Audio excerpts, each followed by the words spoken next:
네, 제한 9장 말씀은 두 번째 유월절에 대한 말씀이었습니다. 그래서 유월절은 이 유대력으로 첫째 달 14일 날 드릴 수 있었는데 모든 이스라엘이 이 유월절을 원래 한 명도 빠짐없이 남자들은 다 드려야 했습니다. 그런데 어떠한 상황이라도 그래야 되는데 우리가 모두 말씀을 잘 지킬 수 있는 건 아니었었죠. 그래서 어떤 사람은 거리가 멀어서 유월절을 못 지킬 수도 있고 어떤 사람은 부정해진 상태에 있어서 유월절을 지키지 못한 때도 있었습니다. 그래서 우리의 상황이 말씀을 지킬 수도 있고 못 지킬 수 있는 상황이 되었었는데 이 말씀을 따라 사는 사람들은 이 말씀을 지키지 못한 것, 내가 율법대로 살아가지 못한 것에 대한 마음이 상심이 엄청 크게 됩니다.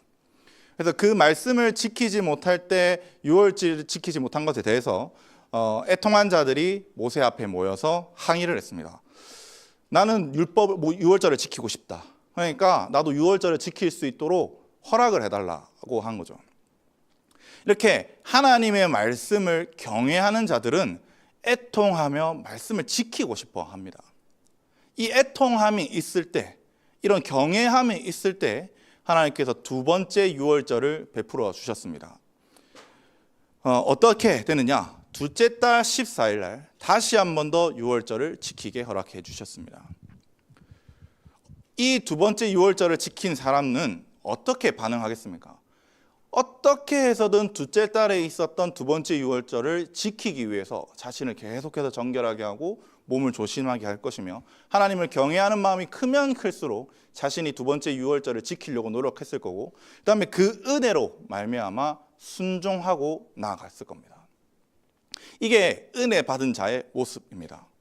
은혜 받으면 땡 이게 아니라 은혜 받았으면 합당한 삶이 있다. 그 삶을 합당한 반응으로 살아야 된다는 것이 이제 9장 말씀이었습니다. 오늘 말씀은 이제 이스라엘 백성이 광야에 지난주 9장에 들어갔었죠. 그래서 지난번에 때 그래서 오늘 말씀은 광야에서 살아가는 방법 혹은 생존하는 방법 이렇게 설명할 수 있겠습니다. 그 생존하는 방법이 뭐냐? 은나팔입니다. 은나팔의 개수와 부는 방법에 따라 진영이 움직이고 이제 정착하고 합니다. 또한 나팔을 불 때 하나님께서 이스라엘을 기억하셔서 대적들로부터 구원해 주시고요. 또한 절기와 그 기쁨의 날에 하나님께서 기념물로 세워 주실 것이다. 그 제사들을 기념물로 세워 주실 것이다라고 말씀합니다. 이 은나팔은 크게 두 가지 기능을 합니다. 첫 번째, 하나님의 지혜와 계시를 받는 시간입니다. 하나님의 지혜와 계시를 받는 시간. 그래서 나팔을 불면 언약 백성을 한 곳으로 모으고 그 다음에 어떻게 행진할 것인지 따라오는 것을 알려주신 거죠. 임재의 운반을 그대로 따라가게 되는. 두 번째는 뭐냐면 하나님께서 기억하셔서 대적들로부터 승리하게 하고 또 이스라엘의 헌신과 교제를 기억하여 주셔서 이스라엘에게 반응하는 겁니다. 이 나팔은 사실 구름 기둥을 우리가 반응하는 겁니다. 그냥 구름 기둥이 움직이면 나팔을 부는 거거든요. 그래서 구름 기둥이 움직이면 언약궤가 먼저 나팔을 불고 언약궤가 움직이고요. 그 언약궤가 움직이면서 이제 나팔을 불면 뭐 첫 번째 진영, 두 번째 진영, 세 번째 진영, 네 번째 진영이 차례차례로 이렇게 움직입니다. 임재의 움직임을 따라 이스라엘이 움직였다라고 말씀하는데 그래서 우리의 움직임은 하나님의 임재의 움직임에 반응하는 겁니다. 하나님께서 일하신다. 저곳에서 하나님께서 일하신다. 그럼 우리도 저쪽에 가서 일해야 되는 겁니다. 하나님께서 저쪽으로 가신다 하면 우리도 같이 저쪽으로 가는 겁니다. 우리가 따라야 할 분은 오직 하나님 한 분인 거죠. 그래서 하나님에게서 지혜와 계시를 받을 수 있으니까 또 따를 수밖에 없는 겁니다. 이거는. 그래서 이스라엘이 와 진짜 하나님께서 함께 하시고 하나님과 동행하는 모습을 보이구나 하는데 이렇게 잘 가면 항상 좋잖아요. 누구든 다 그렇잖아요. 제가 항상 이게 꺾는 것 같아요. 제 설교 할 때마다. 근데 모세의 장인 이드로의 아들 호밥에게 이제 바람강야에 같이 들어가자고 합니다. 그래서 이스라엘의 눈이 되어달라고 합니다. 여러분 이스라엘의 눈이 누굽니까? 하나님입니다. 하나님인데 모세는 호밥에게 우리의 눈이 되어달라고 말합니다. 왜 눈이 필요합니까? 구름 기둥만 따라가면 됩니다. 임재만 따라가면 됩니다. 모세는 자신들이 가보지 못한 영역에 대해서 인간적인 경험, 눈에 보기 좋은 것을 따라 움직이려고 하는 모습을 보는 겁니다. 모세를 통해서. 물론 여러분 어른들의 지혜 중요합니다. 매우 중요합니다. 백발을 존경해라. 백발의 지혜를 따라라. 잠언에서 말씀합니다. 근데 인간의 지혜가 하나님의 지혜보다 뛰어나겠습니까? 이 때문에 이스라엘은요, 하나님을 따르는 것이 아니라 미디안의 눈을 따라가게 됩니다.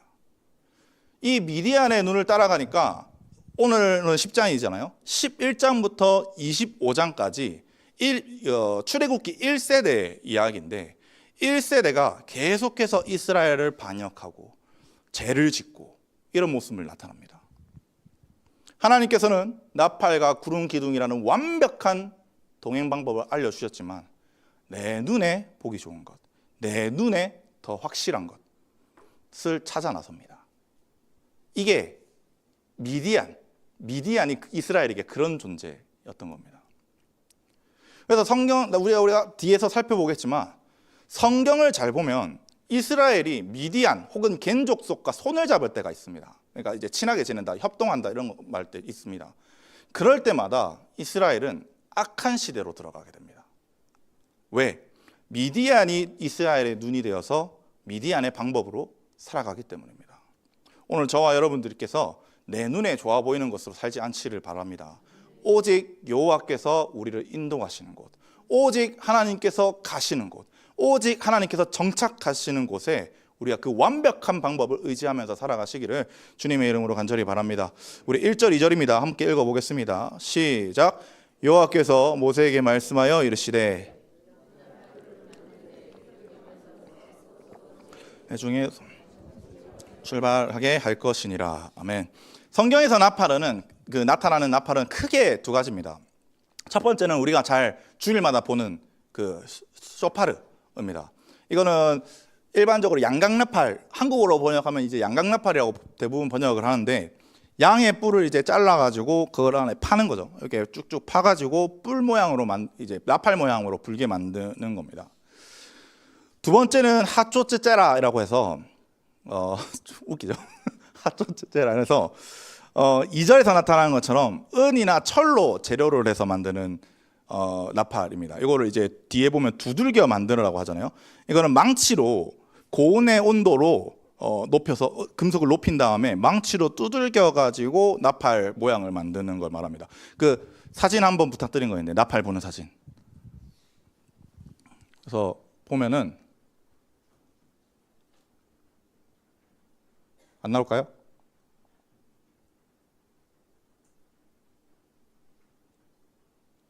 네, 안 된다고 하네요.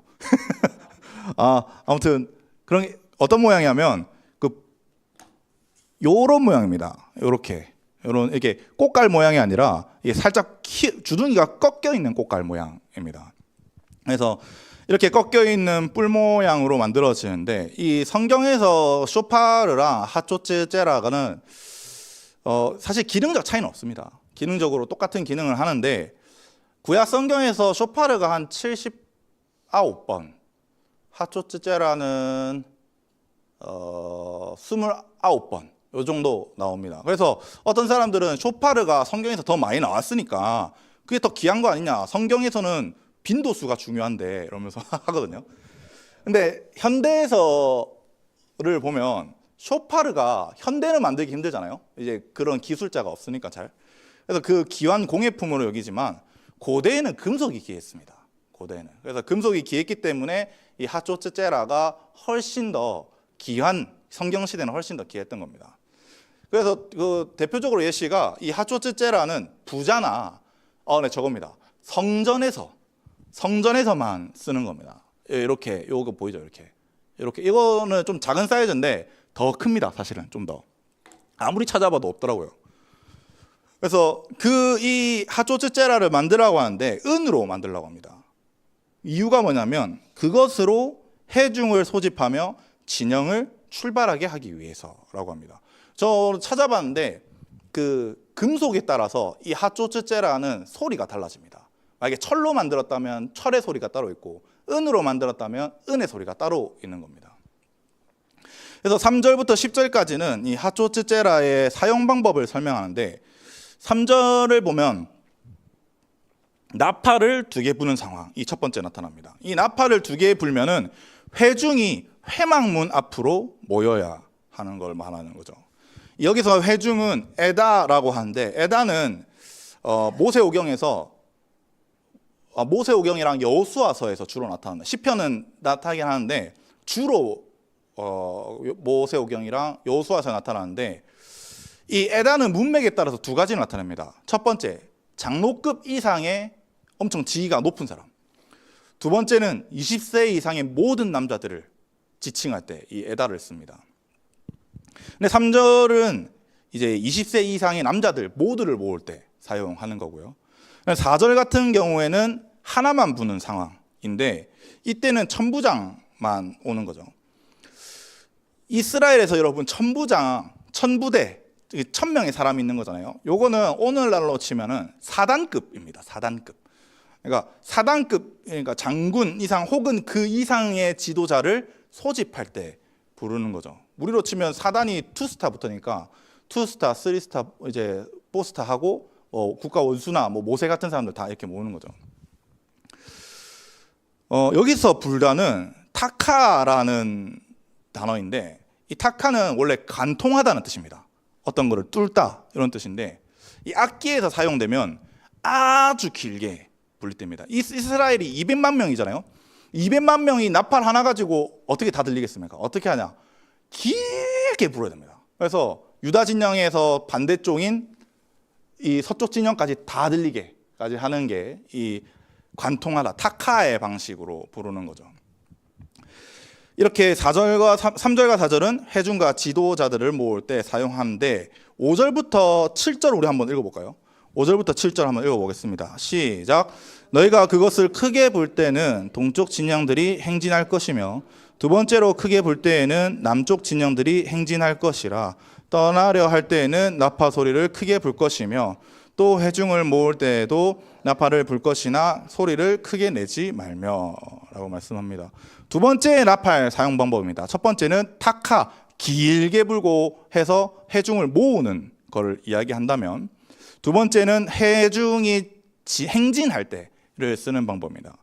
여기서 크게라고 번역된 거는 히브리어로 테루아라고 하는데 테루아는 루아라는 단어에서 파생되는데 이 루아는 소리치다라고 해서 사람들이 크게라고 번역을 하긴 하는데 그 장로의 유전 알죠?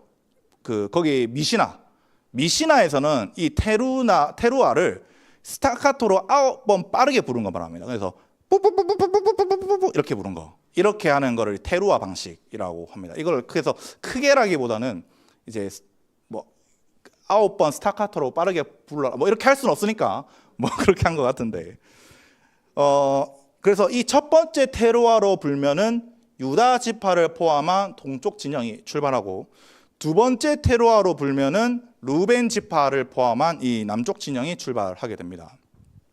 근데 서쪽이랑 북쪽은 그럼 묻잖아 이렇게 되는데 히브리 성경에서는 서쪽 지파랑 북쪽 지파에 대한 명령은 없는데 구약 히브리어 성경을 헬라어로 번역한 LXX 똑같은 절에는 서쪽과 북쪽 지파의 북쪽 진영의 출발도 테루아 각각 한 번씩 불러라고 표현을 합니다. 그래서 추가적으로 그래서 아마 LXX가 BC 300년경쯤에 번역됐고 모세오경이 BC 1500년도에 기록됐으니까 히브리 성경에 없는 내용을 이제 유대 포로기안을 하고 난 다음에 이 사람들이 잘 모르니까 추가적으로 장로들이 적었을 것이다. 전통을. 그래서 성경에 아예 적었을 것이다 라고 사람들 추측을 합니다. 그래서 그 행진 순서를 보면은 이렇게 되는데 그 행진 순서 한번 보여줄래요?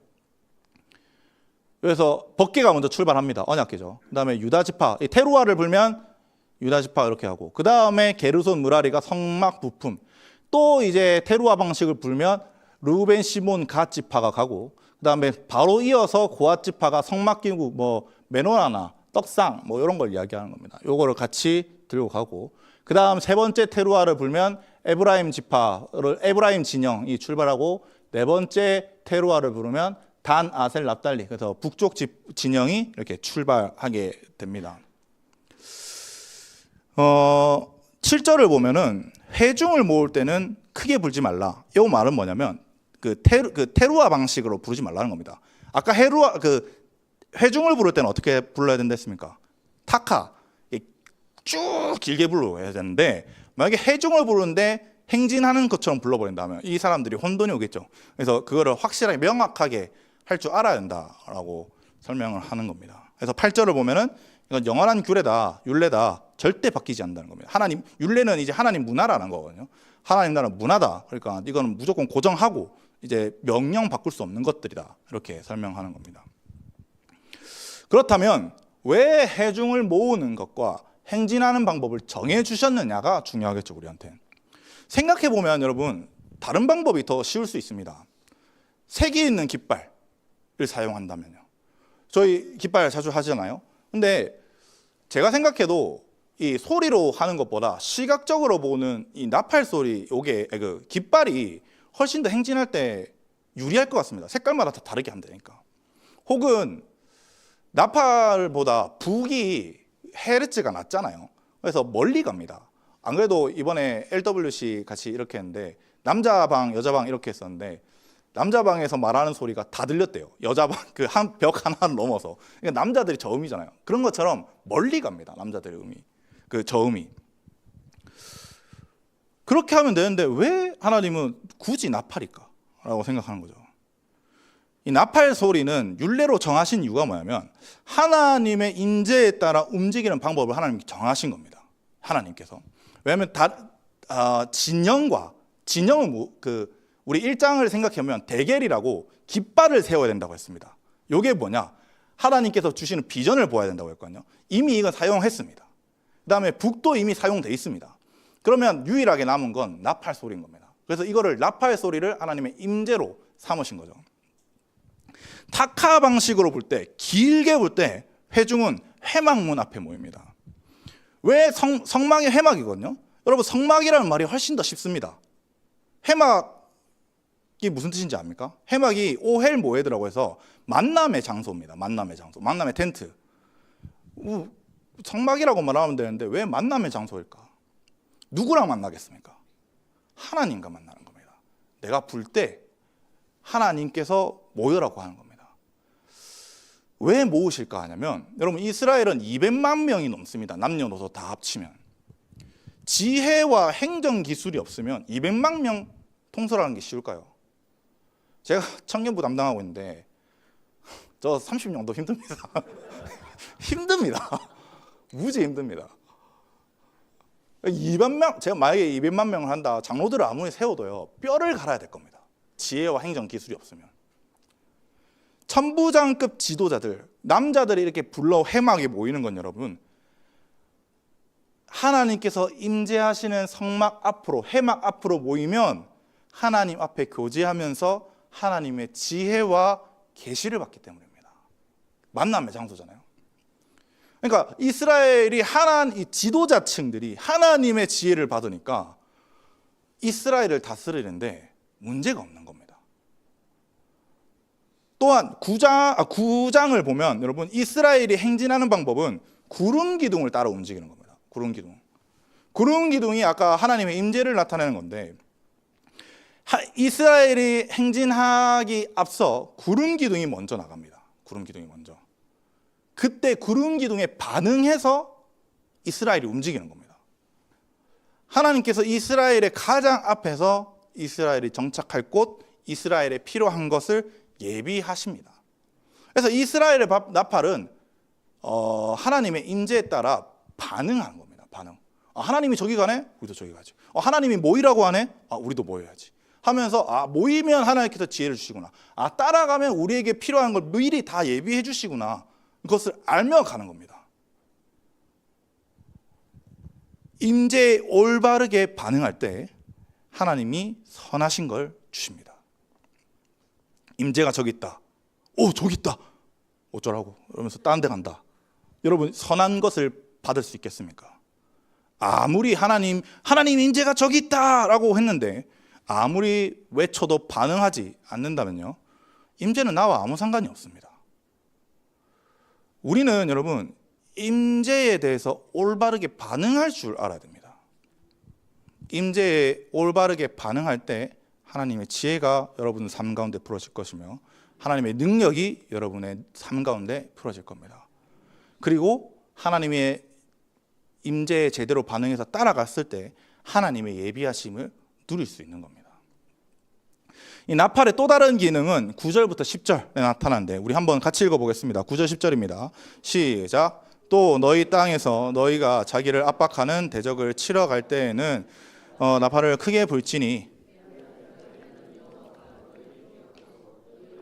대적에게서 구원하시리라. 또 너희의 희락의 날과 너희가 정한 절기 초하루에는 화목제를 드리며 나팔을 불라. 그로 말미암아 너희의 하나님이 너희를 기억하시리라. 나는 너희의 하나님 여호와이니라. 은나팔의 두 번째 기억은 하나님께서 기억하게 만드는 겁니다. 하나님이 기억하게 하는 거. 이스라엘 백성 9절을 보면 이스라엘 백성이 땅에 정착한 후에 대적이 이제 치러 올 겁니다. 싸우겠다는 거죠. 왔을 때 전쟁을 하러 나가야 되는데 이 전쟁을 하러 나갈 때 이스라엘은 나팔을 불러야 되는 거죠. 이때 부르는 방식이 루아, 아까 스타가토 방식 9번 부르는 거, 그 방식으로 불러서 전쟁의 긴급성을 알리겠죠. 빠르니까. 그래서 불게 되면서 이때 하나님 여호와가 너희를 기억하고 너희를 너희의 대적에게서 구원하시리라 라고 합니다. 나팔을 불 때 하나님께서 기억하신다 이렇게 말씀하시는데 여러분 하나님이 이스라엘을 까먹으신 건가요? 왜 기억하셔야 됩니까? 하나님이 이스라엘을. 하나님이 전지하시다면서요. 왜 기억을 해야 됩니까? 하나님이 모르신 거 없었거든요. 근데 이 모세오경에서 나타나는 하나님의 기억을 우리가 좀 알 필요가 있습니다. 하나님의 기억이 처음 나타난 곳은 창세기 8장입니다. 8장 1절에 노아 홍수 일어나고 이제 다 걷어갔습니다. 하나님이 노아와 그와 함께 있는 방주에 있는 모든 짐승과 가축을 기억하사 그 다음 어떻게 됩니까? 방주에서 나오게 됩니다. 그래서 하나님께서 기억하신 후는 하나님의 구원이 시작됩니다. 또한 소돔과 고모라에서 롯을 따로 구해내셨습니다. 왜? 아브라함을 기억하셔서. 출애굽기 2장 24절에 이스라엘 백성이 애굽에 들어가서 엄청난 큰 고역을 해서 신음을 합니다. 하나님이 그들의 고통 소리를 들으시고 하나님이 아브라함과 이삭과 야곱에게 세운 그의 언약을 기억하사 그 다음 누가 일어납니까? 모세가 일어납니다. 이스라엘의 구원이 시작되겠다는 겁니다. 하나님이 이스라엘을 잊었거나 구속자를 잊었다거나 그런 거 아닙니다. 갑자기 기억하신 게 아닙니다. 하나님의 기억은 구원, 하나님의 때, 구원의 때와 관련된 겁니다. 나팔을 불 때 하나님께서 이런 때에 모든 상관없이 기억하셔서 이스라엘에게 승리를 주십니다. 여리고 성을 정복할 때 마지막 날 일곱 바퀴 돌고 뭘 했습니까? 나팔을 불렀습니다. 항성을 같이 지르면서. 그랬더니 여리고 성이 무너졌습니다. 기드온이 300명 데리고 항아리에 횃불을 숨기고 항아리를 깨트리며 나팔을 불었습니다. 그때 미디안 족속 싹 다 멸했습니다. 또한 역대하 13장에서 유다 왕 아비야와 북이스라엘 왕 여로보암이 싸웠는데 유다가 이 나팔을 불자 하나님께서 북이스라엘을 쓸어버리셨습니다. 또한 10절에 보면은 나팔을 절기 때 부르게 됩니다. 그러면 하나님께서 기념물로 하는데 이 기념물이라는 번역보다는 기억하신다는 뜻입니다. 기억하신다. 좀 더 디테일하게 설명을 하면 번제와 화목제를 기억한다고 하시는 건데 레위기에서 번제는 여러분 전적인 헌신입니다. 그 다음에 화목제는 교제입니다. 교제. 절기는 하나님을 기념하는 날이거든요. 그때 드리는 제사는 하나님께서 영적 축복을 주신다고 말씀합니다. 여기서 이 기억하시리라는 히브리어로 지카론이라고 하는데 똑같이 기억한다 말씀입니다. 말 그대로 하나님께서 기억하신다. 무엇을? 내 헌신과 내가 이때까지 하나님과 했었던 교제를 하나님께서 기억하신다는 겁니다. 그래서 1절부터 8절은 하나님의 인재에 대한 이스라엘의 반응이라면 9절부터 10절은 이스라엘의 간구에 대한 하나님의 반응인 겁니다. 이 나팔이. 여러분, 그러면 오늘날 성도들에게 어떻게 해야지 하나님께서 기억하실까요? 이스라엘 백성들은 나팔 불면 되니까 우리도 나팔 불러야 되나? 이렇게 생각, 옆에서 맨날 쇼파로 불러주시면은 우리는 항상 기억되고 있는 건가라고 생각할 수 있잖아요. 이 아까 기념물, 기억이라는 말이 지카론이라고 해서 히브리어가 지카론이고 헬라어에서는 이 지카론이 무네모시논이라는 단어입니다. 무네모시논. 이 단어가 어디서 나타나냐면 사도행전 10장 4절에서 나타납니다. 사도행전 10장 4절 한번 들어주실래요? 고넬료가 주목하여 보고 두려워 이르되 주여 무슨 일이니까? 천사가 이르되 내 기도와 구제가 하나님 앞에 상달되어 기억하신 바가 되었으니. 저기서 나타나 있던 기억, 또 아까 말했던 지카론, 무네모시논입니다. 고넬료의 기도를 통해서 하나님께서 고넬료를 기억하셨습니다. 고넬료의 구제, 가난한 사람에게 나눠주는 교제를 함으로 말미암아 하나님께서 기억하셨습니다. 고넬료를. 그래서 하나님께서 우리를 기억하시는 방법은 첫 번째가 기도입니다. 기도. 현대인들은 기도가 정말 많이 줄었습니다. 바쁘다는, 맞습니다. 바쁘다고 생각합니다. 근데 한국 교회의 부르심을 안다면 이 기도를 놓칠 수가 없습니다. 한국 교회는요, 여러분, 기도로 시작해서 기도로 진행 중인 나라입니다. 그래서 기도가 그만큼 쌓였다는 거겠죠. 수많은 지금 저 빨간 십자가들 나가서 세워져 있는 것들 전부 다 여러분 기도로 세워진 나라입니다. 그 교회들입니다. 그 옛날에 얼마나 기도를 많이 해야 되는지 강조했냐면 신대원에 제가 전에 있었던 교회 담임 목사님께서 하신 말씀이 3시간 기도하면 담임 목사 되고 4시간 기도하면 선교사 된다라고 하는 말이 있습니다. 그래서 전부 다 3시간만 기도하고 나온다 하더라고요. 그만큼 여러분 기도가 중요했다는 걸, 이게 그 당시 문화, 개그, 풍자와 이런 거 전부 다 그 문화입니다. 그러니까 기도가 그만큼 중요했다는 뜻이죠. 그런데 오늘날 보면 기도가 진짜 많이 무너져 있습니다. 여러분, 제가 여러 교회를 진짜 많이 돌아다녔거든요. 근데 정말 놀라웠던 것은 많은 사람들이 기도를 못한다는 겁니다. 1시간 진득하게 여기 앉아서 기도할 줄 못합니다. 할 줄 모릅니다. 잘. 우리 교는 아닙니다. 우리 교 다 잘하잖아요. 네. 대표 기도, 축복 기도를 갑자기 좀 부탁합니다. 못하는 사람들 많습니다. 하나님께서 왜 이 한국을 높이셨고 구속사의 라스트 런너로 세우셨습니까? 대한민국이 기도의 나라였기 때문입니다. 기도를 하니 하나님께서 이 대한민국을 기도하셨고 많은 위험 가운데서 한국을 구원하셨습니다. 나라가 일본한테 잡아먹기 일보 직전 때 1907년 평양 대부흥으로 일으켜서 각성시키고 부흥했습니다. 그러니까 1910년부터 35년까지 일제강점기가 들어왔어도 이들이 간단하게 버텨낸 겁니다. 믿음의 시련이 와도 목을 차라리 죽여라. 감옥에 들어가고.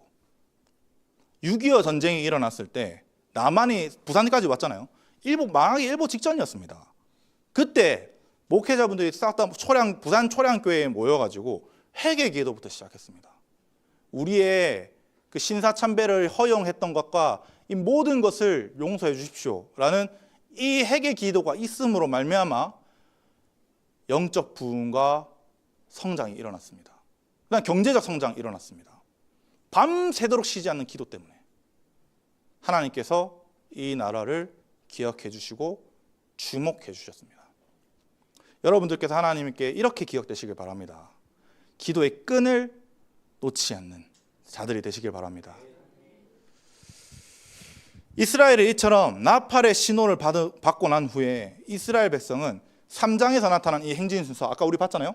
행진 순서에 따라서 다 이렇게 움직입니다. 앞서 구름 기둥은 하나님의 임재라고 말씀드렸습니다. 그래서 그 임재에 반응해서 이렇게 쭉쭉 따라간다라고 생각하면 될 것 같습니다. 13절에 이렇게 말씀하죠. 이와 같이 그들이 여호와께서 모세에게 명령하신 것을 따라 행진하기 시작했다라고 말씀합니다. 하나님의 임재에 올바로 반응하고 행진하는 이스라엘의 모습은 거의 이상향에 가깝죠. 그래서 이 이상향에 대해서 좀 설명하는 것이 33절과 34절인데 우리 33절이랑 34절부터 좀 읽어볼까요? 33절부터 34절까지입니다. 시작. 그들이 여호와의 산에서 떠나 3일 길을 갈 때에 여호와의 언약궤가 그 3일 길을 앞서가며 그들의 쉴 곳을 찾았고 그들이 진영을 떠날 때에 낮에는 여호와의 구름이 그 위에 덮었더라. 아멘. 28절까지가 이제 행진하는 방법 어떻게 하고 그 다음에 사실은 원래 33절이 와야지 좀 더 문맥이 매끄럽습니다. 그래서 29절과 32절은 좀 나중에 설명을 하고 33절부터 좀 설명을 하면 3일길을 여호와께서 먼저 앞서 나갔다고 하는데 여러분 이스라엘 백성이 아무리 그게 광야라고 해서 3일길을 가면 보이겠습니까? 하나님이 먼저 앞서갔습니다. 그게 보이겠습니까? 안 보입니다. 그래서 찾다가 시간 다 보냅니다. 이스라엘 백성이.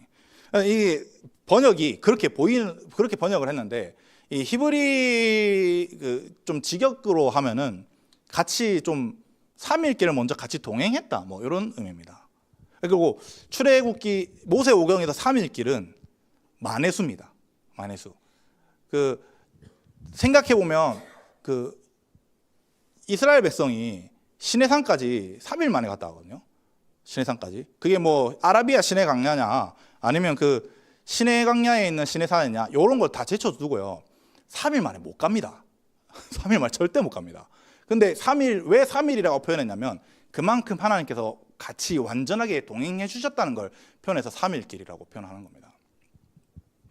그래서 9장에서 나눴던 것처럼 하나님께서 인도하셨다는 것을 다시 강조하는 거죠. 그래서 35절부터 36절에서 모세가 고백을 합니다. 하나님 일어나셔서 우리의 대적을 흩어주시고 원수들이 도망가게 해주시고 하나님께서 우리와 함께 하셔서 승리하게 해달라라고 강구하는 거죠. 요거 이제 35, 36은 이제 모세의 기도문입니다. 기도문.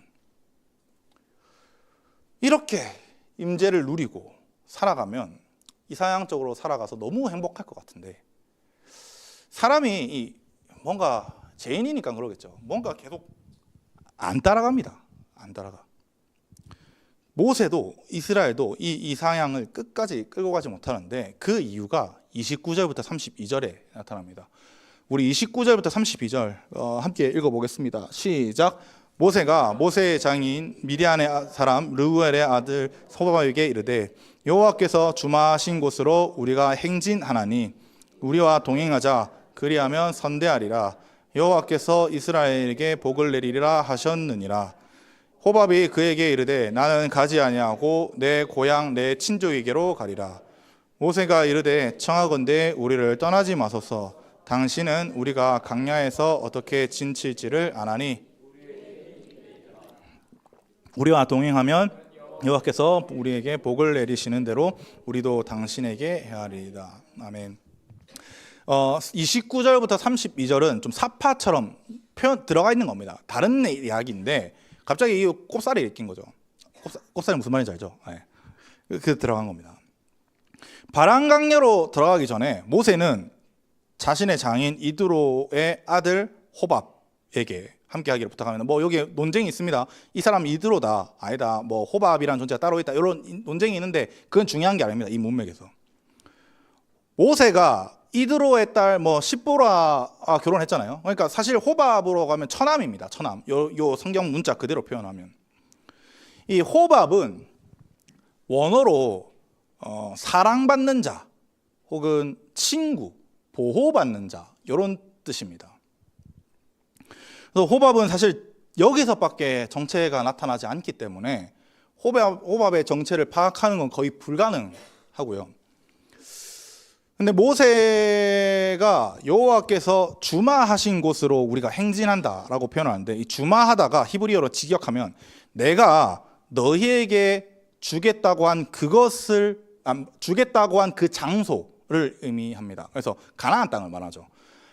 그래서 가나안 땅으로 우리가 들어갈 건데, 가나안 땅으로 우리가 한테 주신다고 했는데, 그래서 우리가 거기로 갈 거다. 근데 우리랑 같이 동행하자. 그럼 우리가 선대할 것이다 라고 말을 합니다. 왜냐 하면이 들어가야 됩니다. 왜냐하면 여호와께서 이스라엘에게 복을 내리리라 하셨느니라 라고 하는 거죠.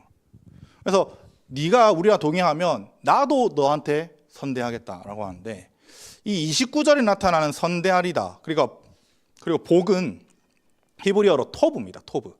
그 토브 알죠? 그 하나님께서 기억이 안 난다. 좋으셨더라. 그 표현할 때 그 토브입니다. 근데 이 선한, 좋은 이런 뜻을 가지고 있는데, 이 토브가 고대 근동에서 계약적 언어로 활용할 때가 있습니다. 계약적 언어. 그러면 계약적 언어로 표현하면 이런 느낌이 아닙니다. 그러니까 야, 친척이잖아요. 야, 우리 가족이잖아. 내가 선대 잘해줄게. 다 같이 가자. 이런 느낌이 아니라, 야, 하나님께서 복도 이스라엘에게 복을 내리라, 이것도 토브거든요. 하나님과 우리도 그 계약적 관계로 좋은 걸 받기로 했다라고 이야기하는 겁니다. 우리가 이런 계약적 조건으로 좋은 걸 받기로 했으니까 우리도 니한테 이런 좋은 거 줄게. 왜 네가 우리랑 동행만 한다면, 이라고 계약적인 이야기를 하는 겁니다. 계약의 뉘앙스. 근데 그때 호밥은 아니다, 내 그냥 고향 갈 거다, 내 친족들에게로 갈 거다라고 거절 의사를 밝히는데, 그 거절 의사를 듣고도 모세는 어떻게 하냐면 우리를 떠나지 말라고 말하는 거죠. 이 개역개정에서는 생략되었는데 히브리 성경에서 알켄이라는 단어가 나와 있습니다. 그래서 생각되어서 알켄은 뭐뭐 때문입니다. 뭐뭐 때문에. 그래서 성경에서 어떤 존재의 이유나 핵심을 이야기할 때 이 알켄을 쓰거든요. 히브리어로 직역을 하면 당신은 우리가 광야에서 진칠 때 진치는 방법을 알게 하기 때문입니다. 그러니 당신은 우리의 눈이 되소서라고 말하는 겁니다. 모세의 진짜 목적은 여러분, 가족인 호박과 함께 가자. 야, 우리 가족이잖아. 이런 의미가 아닙니다. 뭐냐? 앞으로 가야 하는 미지의 땅, 이 바란 강야에서 동행하면서 이 호밥이 이스라엘의 눈이 되어 이스라엘이 진칠 곳을 알게 해달라고 하는 겁니다. 여러분, 1장부터 28절까지 하나님께서 나팔 신호를 주셨습니다. 함께 모여 임재를 통해서 하나님의 지혜와 능력을 주셨고요. 그 다음에 갈 곳도 미리 예비해 주시면서 알려주셨다고 했습니다. 또한 하나님을 향하여 나팔을 불어 이스라엘을 기억하사 구원하게도 만들어 주셨습니다. 구름 기둥으로 하나님의 임재를 가시적으로 보면서 움직일 수 있었습니다. 광야의 햇빛에서 보호하여 주시고 진치꽃도 만들어 주시면서 모든 필요가 충족되어 있었습니다. 우리도 이렇게 하다가 살아나가다가 신앙생활을 하다 보면은 말씀 좋지. 근데 사람이 그걸로만 살 수 있나?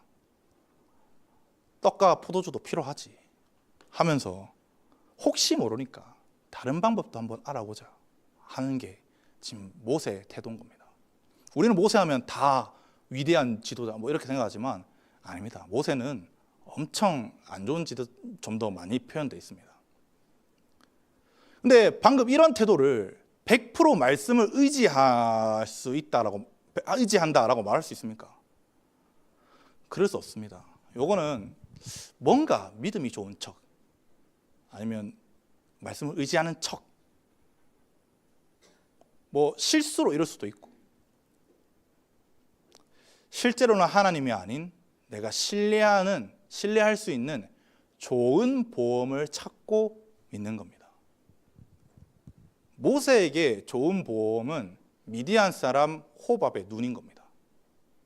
호밥의 경험인 겁니다. 아무 반응, 하나님 좀 그냥 나타나서 좀 해주세요 라고 하도 대답 없는 하나님보다 눈앞에서 대화가 되며 그곳에서 오래 있었지. 네 여기 진치껏 다 알지? 이러면서 오랜 시간을 바람 강야에 보냈던 호박과 함께 있는 것이 훨씬 지혜로워 보이는 겁니다. 오늘날 현대인들 성경을 믿지 않습니다. 뭘 믿냐? 데이터를 믿습니다. 오늘날 현대인들 성경에도 답을 찾지 않습니다. AI에게 하나부터 열까지 다 물어봅니다. 여러분 그거 아세요? AI가 활발하게 활동된 게 언제부터냐면 작년부터입니다. 작년. 그 재작년에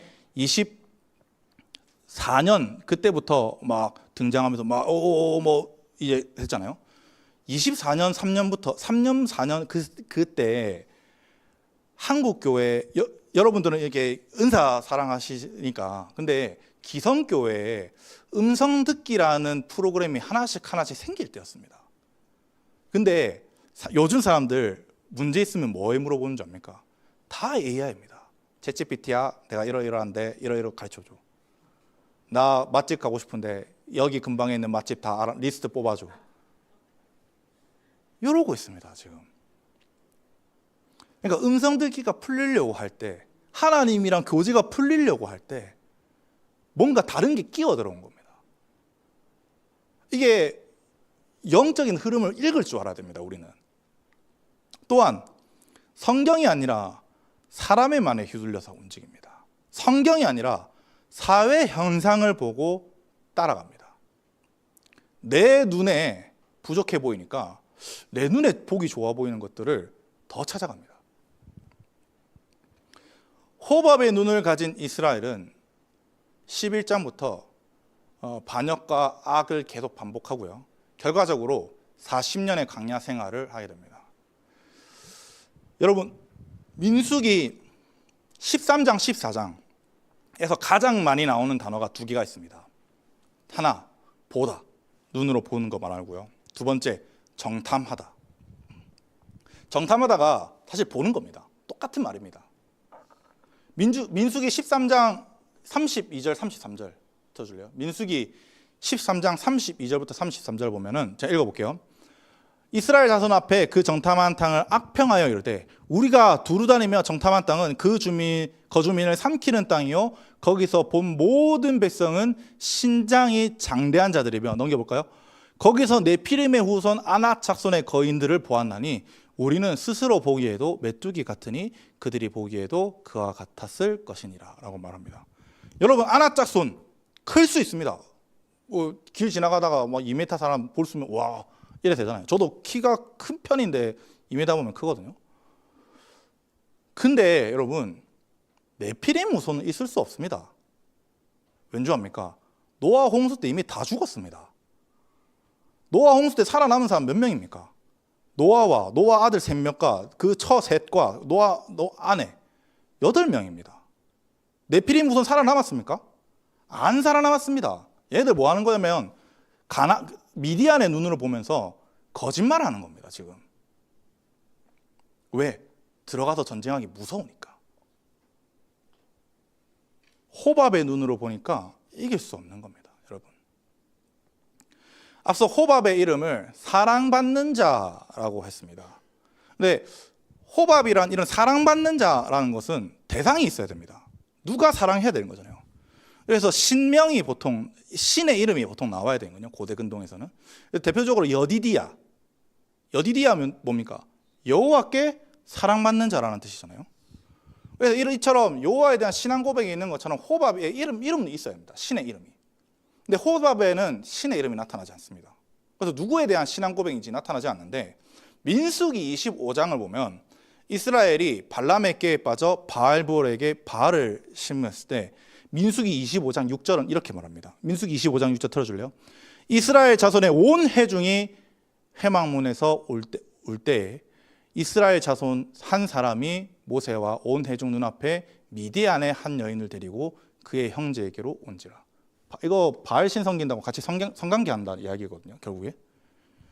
여러분 미디안 사람이 물론 발람의 깨가 맞습니다. 근데 미디안 사람입니다. 미디안 사람. 그리고 25장 17절에 미디안인들을 대적하여 그들을 칠하라고 하나님께서 명령하십니다.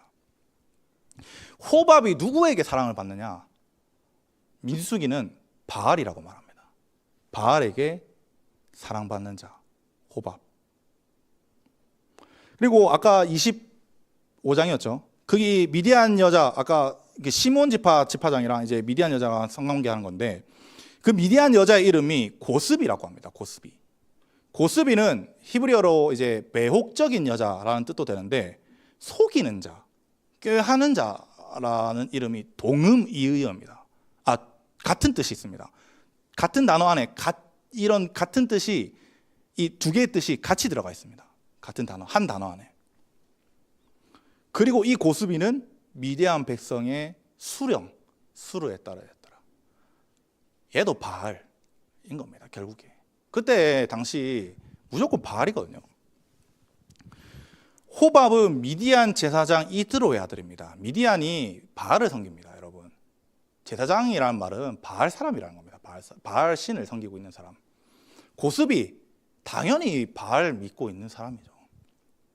그래서 민수기 전체로 볼 때 미디안은 바알을 섬기는 자들입니다.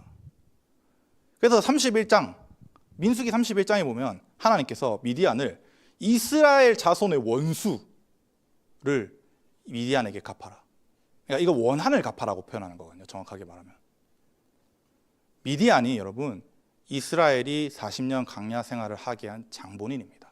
정확하게. 물론 바알, 아까 말씀드렸던 것처럼 바알을 섬기게 꾀를 낸 건 발람이지만 발람의 꾀에 넘어가게 만든 것은 바알을 섬기던 호밥의 눈, 미디안의 눈을 가졌기 때문입니다. 또한 이스라엘 백성이 죄를 짓고 타락할 때마다 미디안 족속이 있었습니다. 출애굽기 18장, 모세의 장인 이드로가 나타납니다. 이드로가 모세에게 지혜를 주어서 머리 좋은 사람들 각각 세워라. 천부장, 백부장, 그 다음에 십부장 세웠습니다. 재판관을 세웠습니다. 그러고 모세는 이드로의 지혜를 따랐습니다. 그리고 19장부터 출애굽기 19장부터 31장까지는 하나님부터 뭐 십계명 받고 성막 구조물 어떻게 지내지 받고 뭐 이런 이야기합니다. 그 다음에 32장에 뭐가 나오냐면 황금 송아지를 절합니다. 그래서 18장에서 바로 이어지는 거냐 여러분 32장으로 봐야 됩니다. 32장. 이드로한테 지혜를 받고 이드로한테 막 그 이스라엘 통치권을 어떻게 다스릴까 지혜를 받고 난 다음에 이스라엘 백성 뭐 했냐? 모세가 떠나자마자 황금 송아지 섬긴 겁니다. 여러분 황금 송아지가 뭡니까? 이게 하나님이다 라고 말하는 겁니다. 우상 숭배입니다, 여러분. 사사기 주제가 뭡니까? 사람들이 각기 자기 소견에 옳은 대로 행동하였더라. 여기 소견은 눈이거든요. 아이님 눈입니다. 눈. 자기 눈에 따라서 행동했다는 말입니다. 근데 사사기 1장 16절 한번 볼까요? 사사기 1장 16절.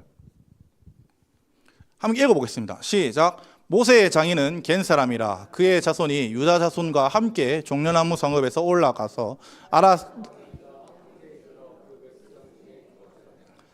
호밥에게 약속한 기업을 실제로 주었다는 걸 의미하는 겁니다. 여러분 사사기 1장부터 2장은 이스라엘이 왜 타락했는지 설명하는 장입니다. 사사기의 서론이거든요. 이스라엘이 사사 시대로 들어가게 된 이유 미디안 족속이 같이 있었기 때문입니다. 겐 족속이 미디안 사람입니다. 열왕기하 10장 15절 우리 얼마 전에 했었던 예후가 레갑의 아들 여호나답을 만납니다. 누구 어디 사람입니까? 미디안 사람입니다. 레갑도 미디안 사람인데 예후의 결과가 어떻게 됐습니까? 바알 다 때려 부쉈습니다. 다 이겼습니다. 다 없앴습니다. 여로보암이 이스라엘에게 범한 그 죄는 없애지 못했습니다. 그래서 북이스라엘이 개혁할 줄 알았는데 떨어집니다. 이스라엘에게 미디안은 좋은 족속 동족이 아닙니다. 오히려 만날 때마다 이스라엘을 타락하게 만드는 존재입니다. 여러분에게도 이 성경이 전반적으로 거쳐서 미디안은 계속 드문드문 나타납니다. 여러분에게도 미디안 같은 존재들이 있을 겁니다. 신앙의 결단을 했습니다. 와 오늘부터 내 철야기도 3시간 한다 이러면서 와 오늘부터 내 찬양 열심히 성경 1시간씩 읽는다 막 이러면서 막 결단할 때가 있을 겁니다. 결국 넘어져서 반복적으로 내가 죄를 짓고 있는 모습을 볼 겁니다. 그렇죠? 말씀대로 살려고 할 때마다 나에게 말씀을 방해하는 존재들이 나타나 넘어지게 한다는 말입니다. 순종을 방해하는 미디안과 같은 존재들이 있기 때문입니다. 그래서 그 미디안을 여러분 말씀에 순종하기 위해선 끊어낼 수 있어야 됩니다. 저도 반복적으로 짓는 죄, 미디안 같은 존재가 있었습니다. 그게 저한테는 첫 친구였습니다. 친구. 제가 28살까지 세상처럼 살았었는데 믿음, 소망, 사랑, 제일은 의리라고 하잖아요. 저도 진짜 의리에 죽고 사는 사람이라고 그렇게 살았습니다. 뭐 친구가 부르면 뭐 무슨 일을 하든 말든 일단 무조건 나갔습니다. 그러다가 예수님을 믿고 말씀을 읽겠다고 결단을 했는데 그때마다 누가 방해했겠습니까? 야, 오늘 달려야지. 예수 믿었는데 친구 다 끊었습니다. 하나부터 10명까지. 진짜 그냥 끊은 게 아니라 연락처, SNS 그냥 다 지워버렸습니다. 또 제가 안 그렇다고 보이지만 옛날에 좀 홀쭉했거든요. 홀쭉해서 지금은 조금 하면은 와 정말 돼지인가 이렇게 생각했을 수 있지만 옷을 입으면 지금은 좀 그때는 말랐어가지고 좀 옷발 좀 봤네 이런 느낌이 있었습니다. 그래서 SNS에 인스타죠. 옷을 데일리로 이렇게 얼굴을 올리면 사람들이 팔로우 안 할 거니까 이제 목을 딱 이렇게 자르고 요 아래만 사진 찍은 다음에 이렇게 올렸습니다. 근데 사람들이 반응이 좋았습니다. 그래서 팔로우 남자가 그렇게 올라가기 좀 힘든데 2달 했나? 했는데 한 5,000명 올라왔습니다. 그 정도로 저 있었습니다. 또 이거는 없던 건데 저 옛날에 여러분 10년 전에는 지금은 좀 이미지가 안 좋아졌는데 남자들 젊은 청년들 아는데 옛날에 10년 전에 무신사라는 있었는데 옷 아시죠? 지금은 그냥 뭐 그런 게 없는데 전문 모델들만 쓰는데 길 지나가다가 스트립으로 옷 잘 입는 사람들 사진 찍어서 올리는 게 있어. 저 올라갔습니다. 이거는 그냥 자랑하고 싶어서. 그랬습니다. 지금은 돼지가 돼가지고 못 하는데. 근데 방해가 되는 거예요. 이제 교회가 아니라 이제 뭔가 신방을 나가야 되는데 신방회 때 어떻게 하면 주님이 좀 어떻게 나누면 좋을까 이게 아니라 어떻게 하면 내가 쟤한테 잘 보이지 이런 생각을 하게 된 겁니다. 그러니까 뭐 사기 이런 게 아니라 그냥 모르겠어요 왜 그랬는지. 그래서 그냥 그렇게 어렵게 모은 SNS 계정 탈퇴해 버렸습니다. 그냥. 그래서 여러분에게 미디안의 존재를 끊어버려야 됩니다. 여러분에게 있는 자식 걱정이 여러분에게 미디안이 될 수 있습니다. 청년들은 취업과 결혼이 미디안이 될 수 있습니다. 내 감정이 미디안이 될 수 있습니다. 계속해서 성경이 아니라요 세상의 눈으로 보게 만드는 것들이 있습니다. 그것도 반복적으로 뜨문 올라오면서 성경을 따라가려고 할 때마다 여러분에게 방해 요소가 찾아옵니다. 왜냐하면 호밥은요 신기한 게 비밀스럽게 찾아오기 때문입니다. 그것도 이게 제가 이런 걸 좀 좋아해서 그런데 히브리어는 좀 표현을 잘 찾아야 됩니다. 여러분 호밥은 사랑받는 자라 했습니다. 근데 민수기의 문맥을 읽고 나면 분명히 바알이거든요. 바알에게 사랑받는 자인데 바알이라는 이름은 없습니다. 여기에 나타나지 않습니다. 그 대신에 모세의 장인 미디안 사람 르우엘의 아들 호밥이라고 표현합니다. 모세에게 호밥은 가족입니다. 아주 친밀한 가족. 자신의 정체를 숨기고 그 대신 모세의 장인의 아들 호밥 자신의 정체를 숨기고 비밀스럽게 찾아옵니다. 모세와 이스라엘 1장부터 25장까지 40년이라는 시간을 조금씩 타락시킵니다. 바알 성격이겠습니까? 지금 이렇게 이상향 쪽으로 동행을 잘하는데 아닙니다. 조금씩 타락시키다가 25장이 바알 숭배하는 겁니다. 가까운 사람인 줄 알았다가 비밀스럽게 찾아오면서 반복적으로 죄에 빠지고 바알 숭배합니다. 여러분들에게도 이런 거 있습니다. 가까운 상황, 좋은 상황처럼 보이는 거.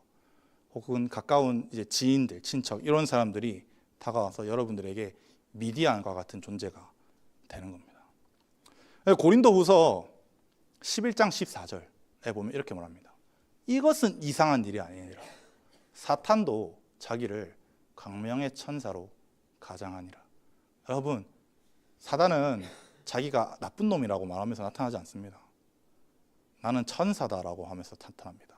난 여호와의 종이다라고 하면서 나타납니다. 고스비도 마찬가지입니다, 여러분. 분명 매력적인 여자이지만 속이는 여자였던 것처럼 여러분에게 매우 매력적으로 느껴질 상황, 사람이 다가와서 알고 보니 그것들이 여러분을 속이는 자가 될 겁니다. 그래서 우리는 뭐 해야 되느냐? 저와 여러분들이 말씀을 따라, 임재에 따라 살아가시기를 바랍니다. 여러분의 안에 있는 미디안의 영을 모두 제거하시기 바랍니다. 하나님께서 우리를 인도하실 완벽한 방법을 주셨습니다. 은나팔로 지혜와 능력을 주시고요. 은나팔을 불 때 하나님께서 행정하는 것을 보고 기억하여 주시고 우리를 또 기념하여 주셔서 우리의 헌신과 교제를 기념하여 주셔서 하나님 앞에 나아가게 만들어 주십니다. 구름 기둥으로 인도합니다. 언약궤로 인도해 주십니다. 우리의 모든 앞날을 보호해 주십니다. 하나님께서 우리를 이렇게 보호해 주시고 지켜 주시고 예비해 주시는데 여러분, 우리가 무서울 게 뭐 있습니까? 잠깐의 두려움은 있을 수 있지. 할 수 있을까 하는 두려움은 있을 수 있다고 생각합니다. 그러나 하나님의 임재에 올바로 반응하게 된다면 우리는 두려워할 필요가 없는 겁니다. 그런데 혹시 여러분들께서는 다른 눈을 가지고 있지는 않습니까? 미디안의 눈처럼, 호밥의 눈처럼 하나님이 완벽한 방법을 주셨지만 믿지 못하고 다른 보험을 찾고 나아가고 있지 않습니까? 다른 좋은 것을 찾고 나아가고 있지는 않습니까?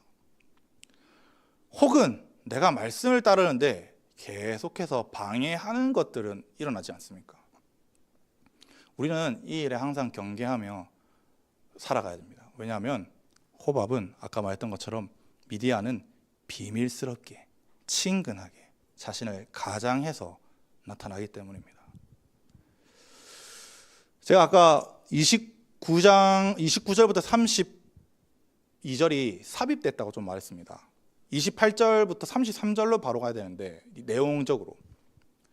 근데 29절부터 32절이 들어간 것은 동행하는 것처럼 보이지만요, 여러분 알고 보니까 내부에서 계속 썩고 있더라는 말입니다.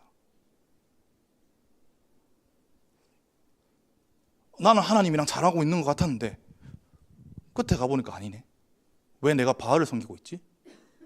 하나님이랑 막 잘해가고 있는데 내가 성도 욕을 하고 있네. 하나님이랑 막 잘 가고 있었는데 교회를 떠나고 있네. 하나님이랑 막 잘 가고 있는데 오히려 내가 사단의 짓을 하고 있네. 나의 미디안을 제거하고 오직 하나님의 임재를 쫓으시기 바랍니다. 내 눈에 좋아 보이는 것이 아니라 내 소견에 옳은 것을 행동하는 것이 아니라 구름이 움직이는 곳을 따라가고 나팔 소리로 주시는 임재와 구원을 그 나팔 소리로 말미암아 기억하시는 하나님을 따르시기를 주님의 이름으로 간절히 바랍니다. 우리 기도하겠습니다.